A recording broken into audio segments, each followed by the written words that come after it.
Ngayong araw, wala muna tayong gala. Photographer muna tayo this day sa debut ni Ate CJ. Salamat nga pala sa kumuha sa akin para magpicture, si Lodi Iya. Kaya umpisaan ng picturean, let's go!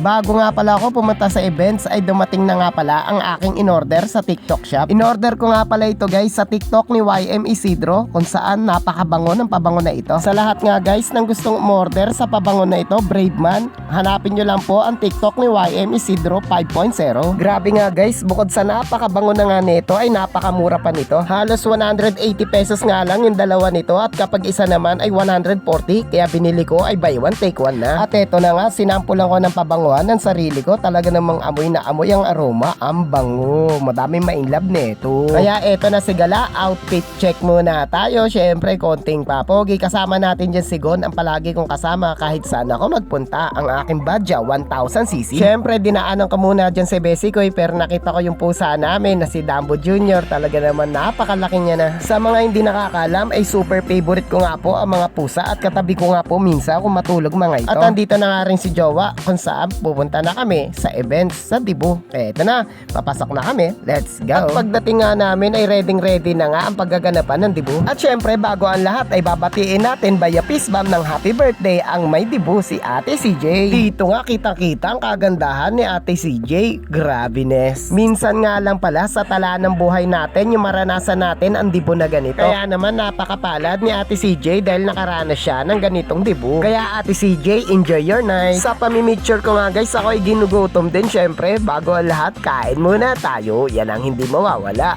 Katakaw lang ni Gala. At meron nga guys na isang 18 roses dito na nagbigay ng 4x4 na gin. Pang syembot nga daw nila mamaya.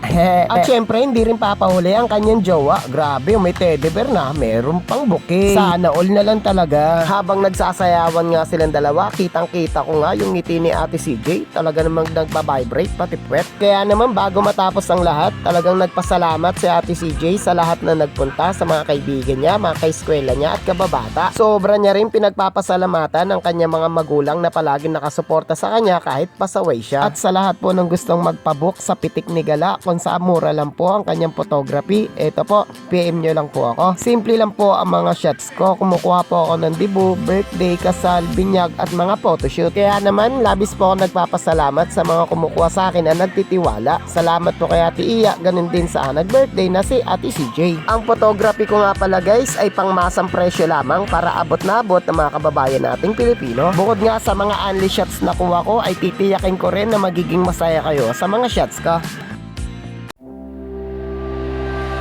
How many times have you looked me in the eye and truly seen what was there? Not who you are but who am I? How many times have you judged me in your mind, called me names, clipped my wings so I wouldn't fly? People are just people, we are yearning to be free. All the broken-hearted heroes will go down